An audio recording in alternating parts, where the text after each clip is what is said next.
"Do you love me or just because I'm human?" Her response left him breathless.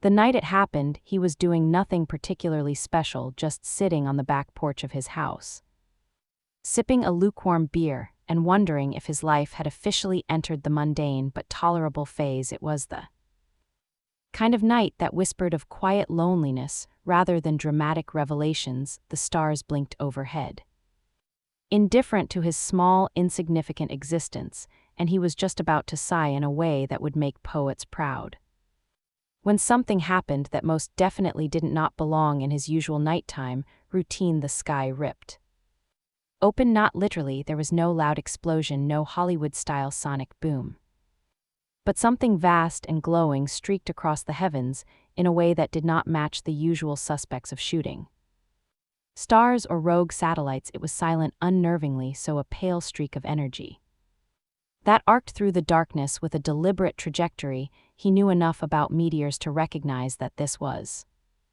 not one. Meteors didn't slow down, meteors didn't course correct mid-flight, and meteors definitely didn't emit a faint, pulsing hum that he could feel in his teeth. Then it crashed, not with the earth shaking destruction he expected, but with an oddly controlled descent, vanishing beyond the tree line in the nearby forest. For a moment, he just sat there, staring. His brain, ever the cautious pessimist, immediately supplied him with at least 5 different reasons why he should pretend he never saw anything. Government experiments, probably secret military aircraft, highly likely alien invasion, statistically improbable, but why take the risk? Unfortunately, curiosity had a nasty habit of overriding common sense, grumbling to himself about how this was exactly the kind of decision that got people killed in horror movies. He grabbed a flashlight and headed into the trees. The night was thick with the scent of damp earth and pine, and as he moved through the underbrush, he could feel the air around him shift, charged electric, as if the very molecules in the atmosphere were rearranging themselves in response to whatever had just landed. He found her in a shallow crater, lying motionless for a brief stomach-dropping moment. He thought she was dead. The glow of the embers around her cast strange shadows over her face, highlighting features that were almost human but not quite. Her skin had an odd texture, like it was reflecting light in ways it shouldn't. And then there were her ears, long, elegant, tapering to sharp points that twitch slightly even in unconsciousness. Definitely not human. He was still processing this information when she stirred, her eyelids fluttering open to reveal luminous silver-blue eyes. For a moment those eyes locked onto his, and he had the distinct and wildly unsettling sensation that she was seeing straight through him, past flesh and bone, deep into the recesses of his mind, where all his embarrassing childhood memories and questionable life choices resided. Then she spoke, not in English, not in any language he recognized. It was fluid, melodic, and vaguely mathematical, like the universe itself had decided to hum a tune directly into his ears. His brain promptly decided it had enough for one night and stopped cooperating entirely.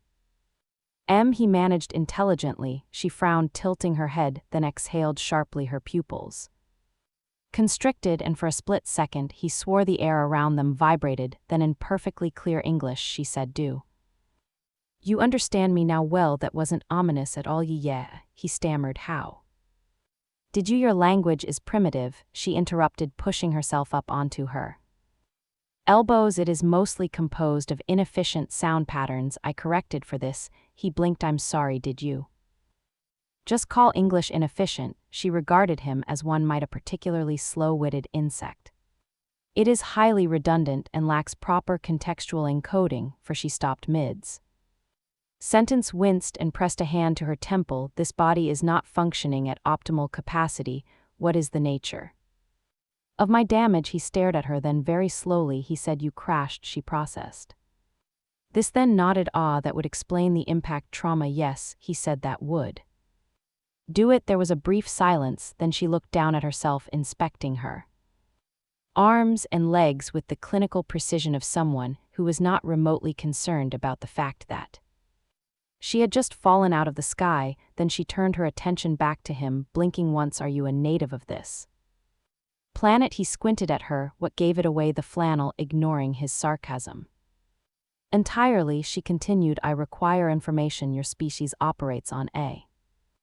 Dial cycle correct, are you asking me why I'm awake at night? Yes, he sighed, I was. Drinking a beer and contemplating my life choices, she considered this unproductive.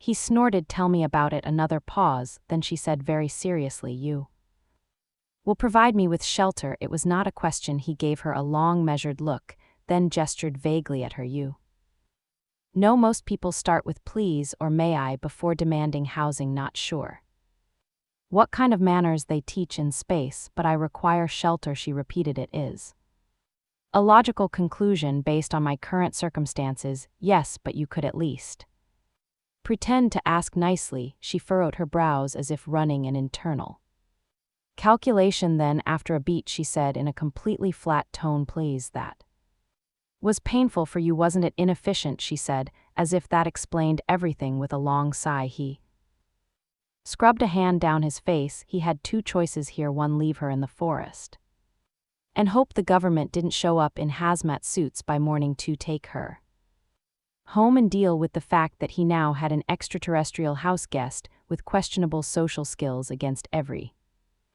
ounce of self-preservation he had. He gestured toward the trees. Come on, let's get out of here before someone sees you. She nodded once, standing with an unnatural grace, then she frowned slightly. Your planet has gravity and consistencies. No, it doesn't. She tilted her head. Then why do my movements feel inefficient? Because you just fell out of the sky. She considered this, then, as if just realizing she had an entirely new environment to learn, she lifted one leg experimentally and stomped it down, testing the ground beneath her. Her expression was utterly serious. He groaned, oh, this is going to be a long night. By the time they reached his house, he was seriously questioning every life choice that had led to this moment. Not just the big ones like deciding to investigate a mysterious crash site in the dead of night, but even the smaller ones, like not moving to a place where weird things never happened, somewhere boring like Ohio. Did weird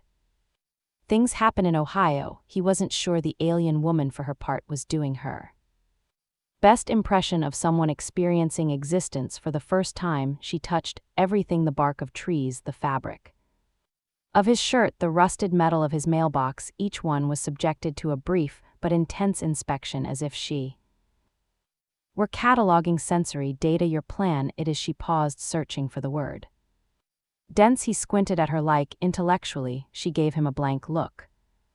The atmospheric composition, the gravity, the inefficiency of motion. Your body compensates in ways that seem structurally unsound. Gee, thanks, he muttered at one point. She stopped walking entirely, crouching to scoop up a handful of dirt. She rubbed it between her fingers, then sniffed it. Okay, yeah, we don't do that, he said. She ignored him. Silica, carbon traces, high moisture content, a primitive but functional biosphere. I am so sorry, my planet is disappointing you. It is not disappointing, it is strange. Well, he sighed, pushing open the door to his house. You'll fit right in. She stepped inside, stopping abruptly to survey the space. It wasn't much: a modest, cluttered living room, a kitchen that had seen better days, and a hallway leading to the bedroom and bathroom. The place was filled with the kind of furniture one acquires over time, none of it matching, most of it existing because getting rid of it was more effort than keeping it. The alien frowned. This is where you live? Yep. She turned her gaze back to the room, tilting her head slightly. It is structurally underwhelming. He rolled his eyes. Listen, I wasn't expecting company from the great beyond. You get what you get. Instead of responding, she walked over to his couch, poking at once, then sitting down in an oddly stiff posture, like she was calculating how furniture worked in real time. He watched her for a moment before sighing. All right, so you got a name? She blinked at him. A designation? Yeah. What do I call you? She seemed to consider this, her expression unreadable. My designation is not translatable in your language. It is comprised of nonlinear thought structures and harmonic frequency signatures. Great, that helps a lot. I will attempt to provide an approximation. She paused, then with absolute seriousness said, you may call me something close to Errol Vishara. He stared. That's the Approximation, it is as simplified as I can make it. Yeah, I'm not saying that every time I need to get your attention.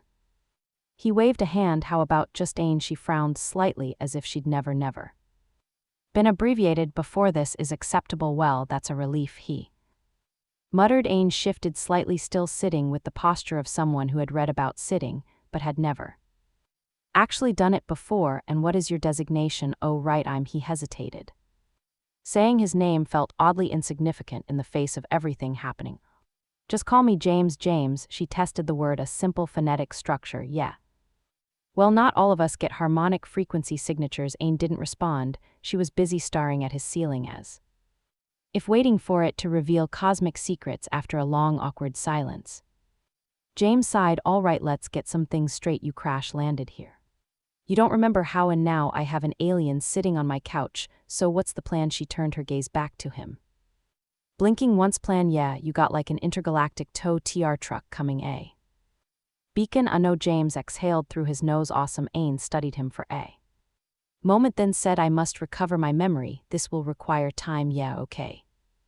But like how much time? Because I'm pretty sure at some point somebody's going to notice a spaceship crater in the woods. Likely. Great, she continued, completely unfazed. Until then I require knowledge, information. I must understand your species, your world, your culture. James narrowed his eyes. Define understand. She considered this. I must integrate. He blinked. You're not seriously saying you want to what? Blend in? Yes. James let out a strangled laugh.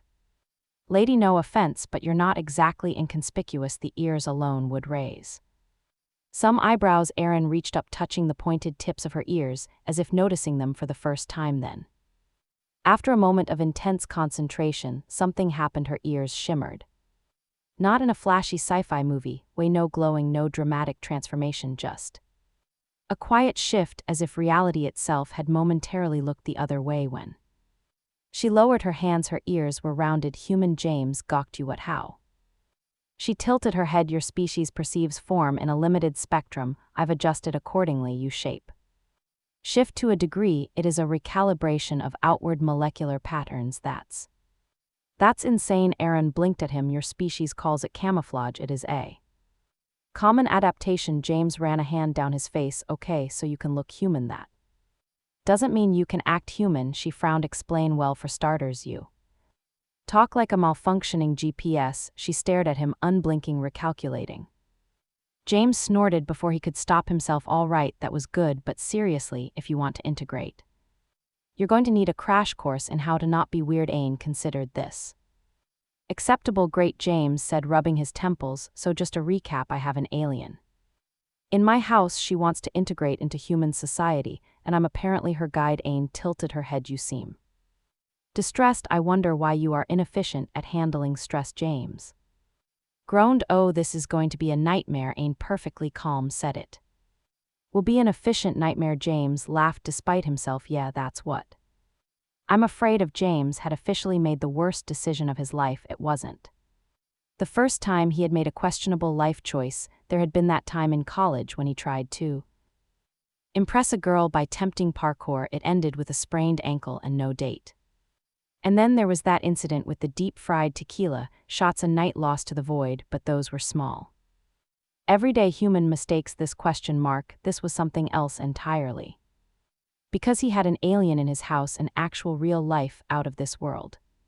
Possibly dangerous, but definitely weird alien, and worse, she was already making herself at home. Erin stood in the middle of his living room, turning in a slow circle as she inspected every detail of her new environment with the detached curiosity of a scientist observing a lower life form. Occasionally, she would poke something: his lamp, his bookshelf, his toaster, which she seemed particularly suspicious of. James watched her with growing concern. You're not going to start taking things apart, are you? Ain tilted her head. That depends. Are the structural components of your dwelling vital to its stability? Yes. Then I will refrain for now. James sighed, dragging a hand down his face. All right, ground rules 1. No dismantling my stuff. 2. No mind powers, assuming you have them. Do you have them?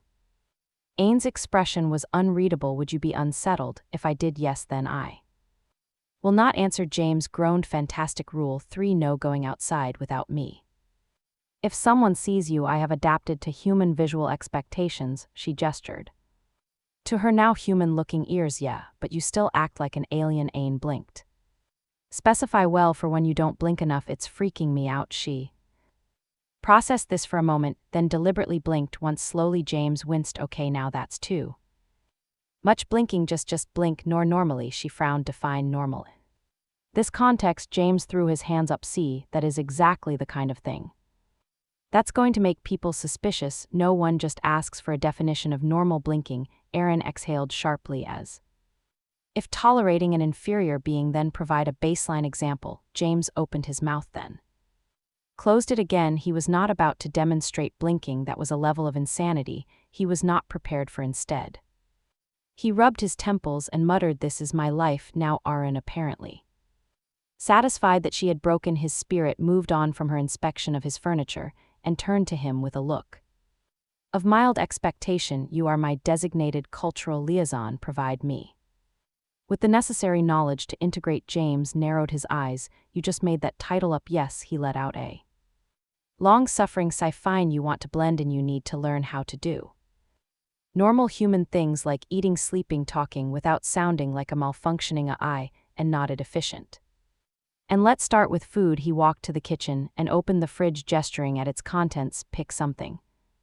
Aaron stepped forward, peering inside with the same clinical intensity she had given his toaster. After a moment, she reached out and grabbed an apple. James nodded. "Good choice." Now, without hesitation, she tossed the entire thing into her mouth whole. James watched in horror as her jaw unhinged slightly, and she chomped down with a sickening crunch. The apple vanished in 2 bites. Slowly, James closed the fridge door. "Okay, so first lesson, humans don't do that." Ain chewed thoughtfully, swallowed, and blinked. "Why not?" Because we don't," she frowned. "This is an inefficient biological limitation." "You're an inefficient biological limitation?" She arched a brow. "That statement is inaccurate." James groaned and grabbed a chair. He sank into it, rubbing his hands over his face. Okay, let's take a step back. Do you need food, like for survival?" Aaron considered this. "Not in the way your species does. My body can synthesize sustenance through a combination of energy absorption and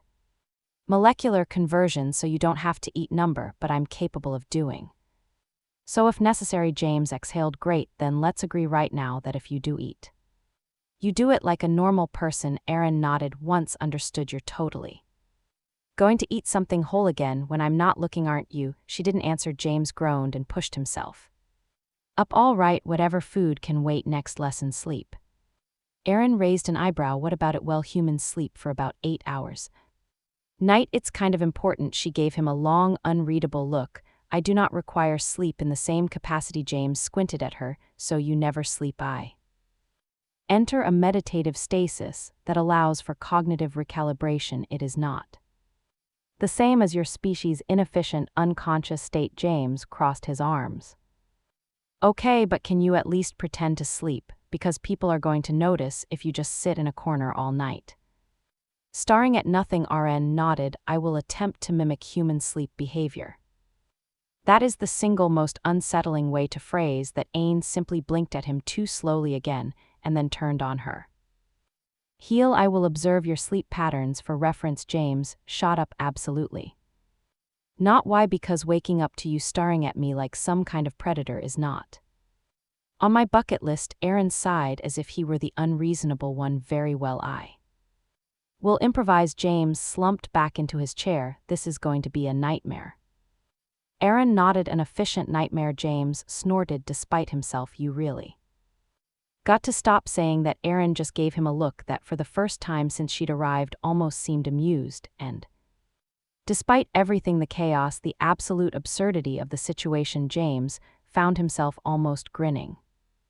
Almost. James woke up to the distinct feeling that something was off. It wasn't the usual off, like when you wake up and can't remember what day it is, or when you suddenly suspect you might have left the oven on all night. No, this was a different kind of off, the kind that made his survival instincts, however underdeveloped they may be, sit up and scream. He opened his eyes. Aaron was standing directly inside his bed, staring at him. James let out a strangled yelp and nearly rolled off the mattress. What the hell? Aaron blinked completely. Unfazed, I've observed your sleep cycle. You can't just stand there. He pressed a hand to his chest, willing his heart to stop trying to break free from his ribcage. That's creepy. She frowned, tilting her head. You express concern that my integration into human culture would be inefficient. I have attempted to optimize my understanding. James groaned. By watching me sleep, I recorded notable biological patterns. Ain continued, as if he hadn't spoken. Breathing irregularities, unconscious muscle spasms, suboptimal pillow compression. Oh my God, stop. Ain paused. Would you prefer a more distant observational range? No, I'd prefer no.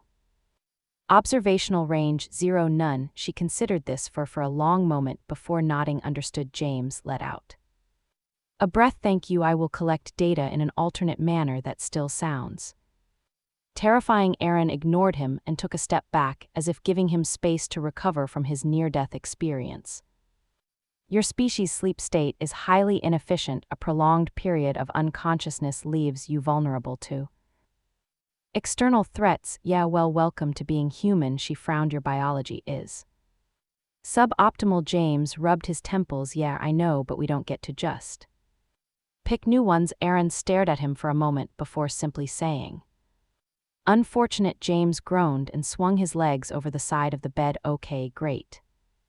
You're now an expert on my pillow compression. Let's move on. He stood and stretched, already feeling the weight of the day pressing down on him. He wasn't sure how long Ain planned on sticking around, but if she was going to be a part of his life for the foreseeable future, he needed to find a way to get her to act somewhat normal, which admittedly seemed impossible. Aaron followed him into the kitchen, where he immediately started making coffee. It was a sacred morning ritual, one he would not be skipping just because he had an alien guest. Aaron watched as he prepared the machine, her eyes narrowing slightly. Your reliance on chemical stimulants is inefficient. James didn't even look up. You keep saying that word, but I don't think it means what you think it means. Ain ignored him. Your species willingly enters a biological vulnerability state for several hours, only to immediately counteract its effects with caffeine dependency. James sighed. Yes, we sleep because we need to. Yes, we drink coffee because we also need to. No, I don't want to have an existential crisis about it before I've even had my first cup. Aaron blinked. You are irritable in the morning. James grabbed his coffee and took a sip. You have no idea. She watched him for a moment before asking, what is the next stage of my cultural integration? James exhaled. Okay, fine, if you're really serious about blending and we need to get you some normal clothes.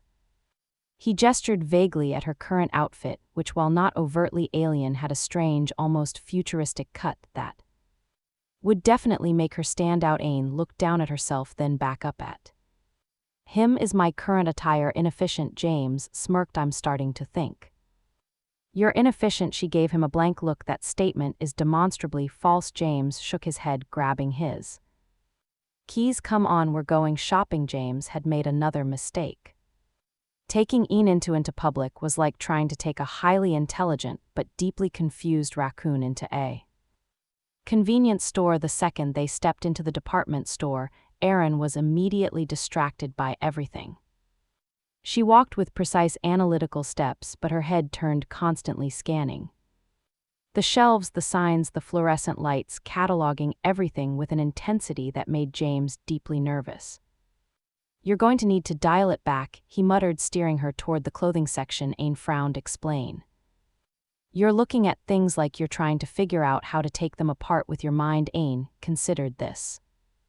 Then very deliberately she overcorrected. Her posture went stiff, and she started walking with an exaggerated, unnatural casualness. She turned her head too slowly, like an animatronic trying to pass as human. James sighed. Nope, that's worse. I am emulating casual movement. You look like you're planning a heist. Ain narrowed her eyes. Humans are difficult to mimic. Yeah, well, we've had more practice. She sighed, but returned to a more neutral stance, though her eyes still scanned the store with quiet calculation. James pulled a few shirts and jeans off a nearby rack, shoving them Into her hands. Try these on. Ain inspected them with an unreadable expression. These garments are functionally similar to my current attire. Yeah, but they look normal. She frowned but took the clothes anyway, disappearing into the fitting room. James waited, scrolling absent-mindedly on his phone. After a few minutes, Ain emerged. James glanced up, then immediately looked back down, then looked up again. She was wearing the jeans and the shirt. Basic, simple, and very normal, but somehow the moment she stepped into the human outfit, she owned it. Her posture, her stance, everything about the way she held herself made it clear that no matter what she wore, she was not someone to underestimate. James cleared his throat. Yeah, that works." Erin tilted her head. "You appear flustered." "I'm not." "You are." James exhaled sharply. "Okay, Miss Space Robot, let's just pay for the clothes and get out of here before you start asking the cashier how currency works." Erin considered this. "Would you like me to pretend to have pre-existing knowledge of monetary transactions?" "Yes, then I will do so." James groaned. "This is going to be a nightmare." Erin smirked. "Ever so slightly an efficient nightmare." James snorted. Yeah, let's go." James had never considered himself an expert on aliens or interspecies relations, or frankly anything outside of the very specific realm of how to make a cup of coffee while half asleep without spilling it all over yourself, and yet somehow he was now the official babysitter of an extraterrestrial who treated human society like a highly inefficient science experiment. He was also coming to the deeply concerning realization that he might be getting used to it. Erin sat across from him in a corner booth of a small, dimly lit diner, one of those places that hadn't changed since the 1970s, right down to the peeling vinyl seats in a menu that still listed meatloaf surprise as if it were a selling point. She had taken to eating in public with her usual scientific precision, methodically deconstructing her meal in a way that suggested she was evaluating it rather than enjoying it. James sipped his coffee, watching her poke at her plate with the vague exasperation of a long-suffering parent. "You know you're supposed to eat that, right? Not conduct a forensic investigation." Erin speared piece of pancake with her fork, lifting it to eye level. "Your planet's sustenance options are fascinatingly diverse. The caloric density of this pancake is surprisingly high for its composition." James groaned. "Can you just pretend to be a normal person for 5 minutes? She tilted her head as if genuinely considering the request, then with exaggerated slowness, she lifted the pancake to her mouth, took a bite, and stopped. Her eyes widened slightly, her chewing slowed, and James could swear he saw something almost like wonder flicker across her usually unreadable expression. James smirked. "Yuho." Ain swallowed, set her fork down, and folded her hands in front of her. "This food item is suboptimal." James snorted. Sure." She cleared her throat. "It is merely an acceptable form of sustenance. You love it." "I do not love it." James leaned back, grinning. "You had a full-on moment of existential revelation over a pancake." Ain shot him a withering look, but the slight tension in her shoulders betrayed her. James laughed, shaking his head. "Well, congratulations. You've officially discovered the best part of human civilization, breakfast food." Ain exhaled, shaking her head as if trying to physically shake off the moment of weakness. "Your species' preoccupation with trivial pleasures is highly inefficient." James just grinned. "And yet you're still eating the pancake." She didn't dignify that with a response, just as James was about to launch into an impassioned defense of breakfast as humanity's greatest invention. His phone buzzed. He pulled it out, frowning at the screen. It was a news alert, something about an unidentified atmospheric anomaly detected over the region. James blinked. He glanced at Ain. She was already watching him, her posture subtly shifting, still casual, but just a little too still. James cleared his throat. "So, hypothetically speaking, if, say, a government agency suddenly noticed some weird energy readings in the sky." Erin didn't blink. "You're asking if my presence has been detected?" James made a face. "Well, yeah, that." She considered this for a moment, then reached into her pocket and pulled out a small, sleek-looking device that definitely didn't come from Earth. She tapped Something on its surface, and a faint, almost imperceptible pulse of light rippled across its surface. James leaned forward. Okay, what is that? An environmental disruption scanner. Cool. Cool, totally normal thing to carry around. Ian ignored him, scanning the Devix readout. After a moment, she frowned. James felt his stomach drop. Oh, that's not a good face, she exhaled. Tucking the device away, there has been a minor fluctuation in atmospheric composition, consistent with interstellar disturbance patterns. James blinked. Okay, in English, she met his gaze. A vessel may have entered your planet's airspace. James stared at her, then very slowly he set his coffee down. When you say vessel, you mean like an alien vessel? An nodded. James closed his eyes. Oh, for sake. Aaron arched a brow. Your frustration is no ed. James groaned, running a hand through his hair. Okay, so what do we do? Is it your people, the Galactic Police Space, Jehovah's Witnesses? Aaron's lips twitched slightly. Unclear. Further observation is required. James let out a long breath, rubbing his temples. All right, fine, we'll wait. Hold on, why am I the one making a plan? You're the alien. She tilted her head. You are my designated cult liaison. James groaned. I knew that would come back to bite me. Ain smirked ever so slightly, then stood. We should leave. The longer we remain in one place, the greater the risk of exposure. James sighed, shoving his phone into his pocket. Great, I love being on the run from mysterious space threats before I've even finished my coffee.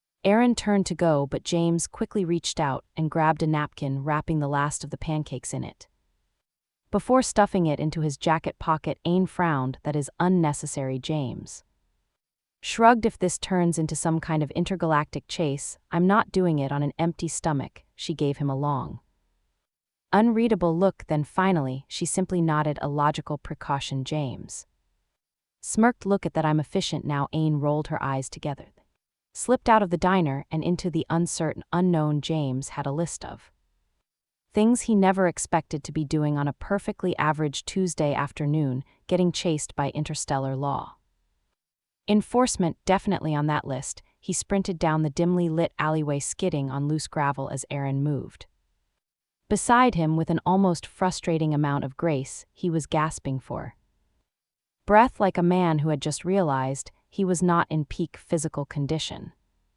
While Aaron looked as calm as ever, because of course she did. Okay, James wheezed, glancing over his shoulder. Are we going to talk about the giant floating robots? Or Aaron barely looked winded. They are not robots. James threw his arms up. Oh, sorry, my mistake. They are automated enforcement sentries, Aaron corrected, adjusting her pace effortlessly. They are semi-autonomous, programmed with a predefined objective matrix.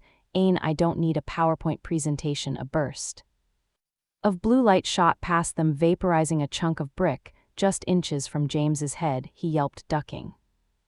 Instinctively, Aaron glanced back. They appeared to be escalating their aggression. James shot her a look. You think they rounded a corner and nearly plowed into a chain-link fence? James skidded to a stop, doubling over with his hands on his knees. Oh, fantastic. A dead end. He turned to Aaron, still panting, anting. This is it. This is where I die. Tell my landlord he can finally have my security deposit. Aaron tilted her head. That is a statistically premature conclusion. James groaned. Oh, great, so we're not doomed, we're just slightly inconvenienced. That makes me feel so much better. Aaron ignored him and instead pulled out that sleek alien scanner again, tapping something on its surface. The air shimmered slightly and a faint circular P pattern appeared on the ground. James frowned. Is that supposed to be there? Ain nodded. An emergency transit point. It will allow us to exit this vicinity with minimal confrontation. James exhaled. Oh well, that's then. The ground dropped out from under him. James let out an undignified yell as he fell through what felt like nothing before landing hard on what was thankfully solid ground. He groaned, rolling onto his back. Okay, ow, not a fan. Ain landed beside him with infuriating smoothness. James glared up at her. One of these days you're going to trip on something and I am going to laugh. She offered him a hand. Unlikely, James grumbled, but let her pull him to his feet. He took a second to shake off the dizzying sensation of falling through what he could only assume was some kind of alien trapo. Before looking around, they were in what looked like an abandoned subway station. The walls were cracked, the flickering lights barely holding on to life. James frowned. Where are we? Erin adjusted something on her scanner, a transit hub. Repurposed for concealment. James blinked. You had a secret hideout this whole time. And you let me almost get disintegrated first. Ain arched a brow. You have a proclivity for dramatization. James groaned. I have a proclivity for not dying. Erin ignored him and tapped something on a rusted wall panel. The whole thing slid open with a faint hiss, revealing a sleek-looking chamber with dim pulsating blue lights. James eyed it suspiciously. And that is? Erin stepped inside. A secure channel to my personal network. James sighed. Of course it is. He followed her inside, watching as she pulled up a holographic display filled with alien symbols that looked far too complicated for his tired human brain to process. She frowned slightly as she scrolled through the data. The sentries were not dispatched randomly. James crossed his arms, meaning. Ain tapped the display. They are tracking something specific. James raised a brow. Tracking what? Ain hesitated. James did not like that hesitation. Ain, he said slowly, what exactly did you do to get intergalactic space cops after you? Ain glanced at him, then back at the display. I may have acquired restricted data. James stared, then threw his hands up. Oh great, I'm harboring a space felon. Ain narrowed her eyes. I did not commit a crime. James gestured wildly. Yeah, try telling that to the laser robots. She exhaled sharply. The information I obtained is not theirs to claim. James groaned, rubbing his temples.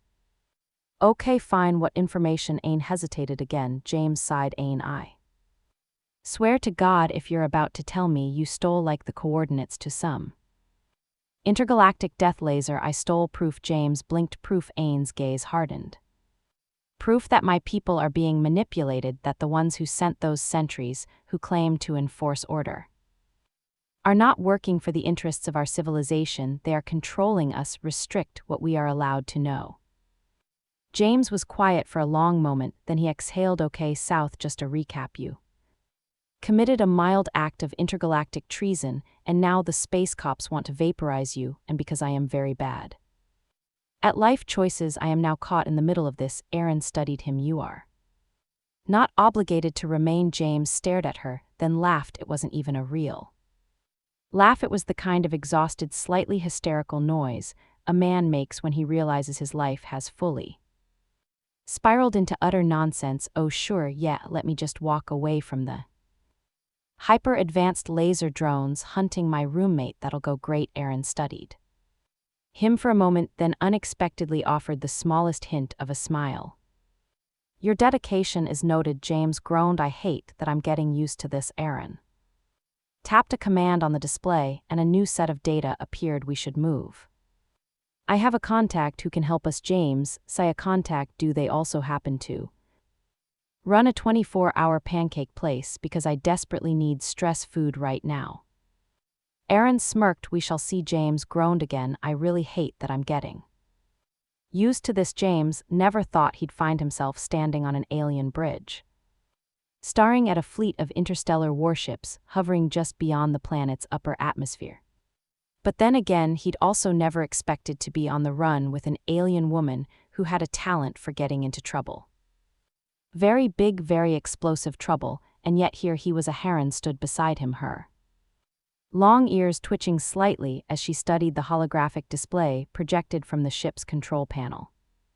The bright blue symbols scrolled rapidly, updating the status of the incoming fleet. James didn't understand a word of it, but he understood one thing: this was bad, very bad. He cleared his throat. So, just to confirm, those ships outside, the ones that look very angry. Aeon didn't look up. Yes, they're here for us. Yes, James inhaled. And you're sure there's no way to just, I don't know, apologize? Erin finally turned to look at him, arching a brow. James sighed. Yeah, okay, figured that was a long shot. The situation had escalated fast after uncovering proof that the intergalactic enforcers, the ones chasing Ain, had been manipulating her people. They'd taken a gamble, and broadcasted the information across secure channels, hoping someone out there still cared about the truth apparently.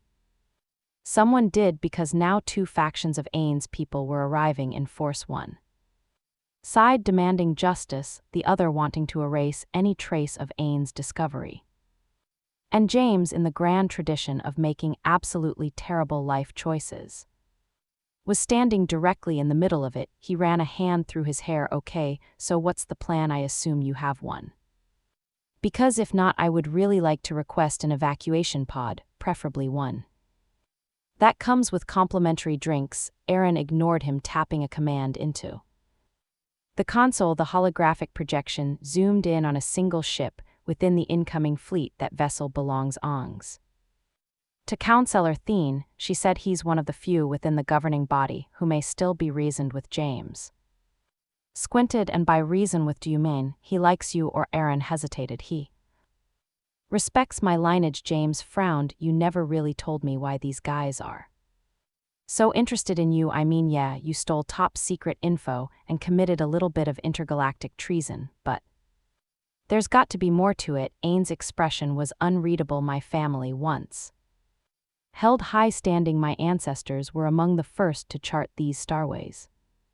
The enforcers seek control over my people, but some still look to my name as a symbol of what we were before we were ruled by fear. James whistled. Wow, and here I thought I had family drama. Ain shot him a look. James held up his hands. Hey, I'm just saying my uncle still holds a grudge because I beat him at poker once. That's my legacy. Aaron exhaled, then turned back to the controls. If we can open a direct channel to the, we may be able to shift the balance. If he stands against the enforcers, others may follow.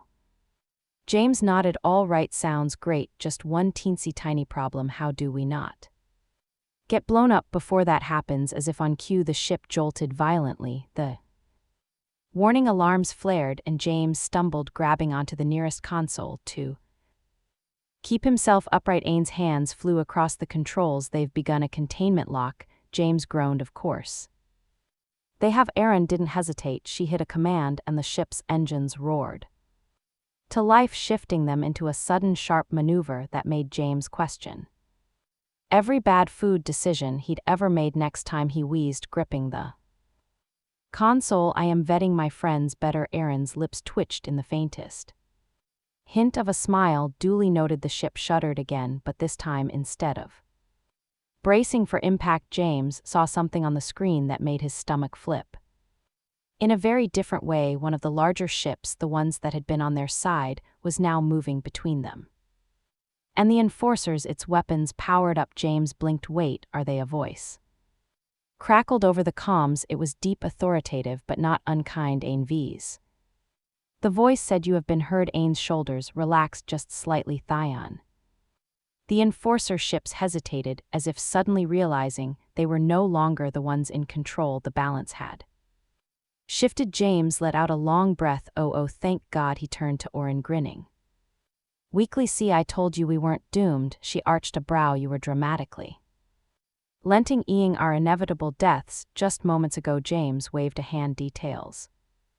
The next hour passed in a blur. Talks began. The enforcers, now outnumbered, stood down, and Ain's people finally had a chance to see the truth of what had been hidden from them. James leaned back in his chair, letting out a deep sigh as Oren worked at the comms. So he said, what now? Ain turned to him. He expected a complicated, serious answer, maybe a whole speech about duty and destiny. Instead, she simply said, I wish to see more of the universe. James blinked. Aharon tilted her head. Will you come? James opened his mouth, closed it, then he laughed, shaking his head. Ahan, he said, grinning. I really hate that I'm getting used to this. She smirked, and somewhere in the vast expanse of the stars, the next adventure awaited. The end.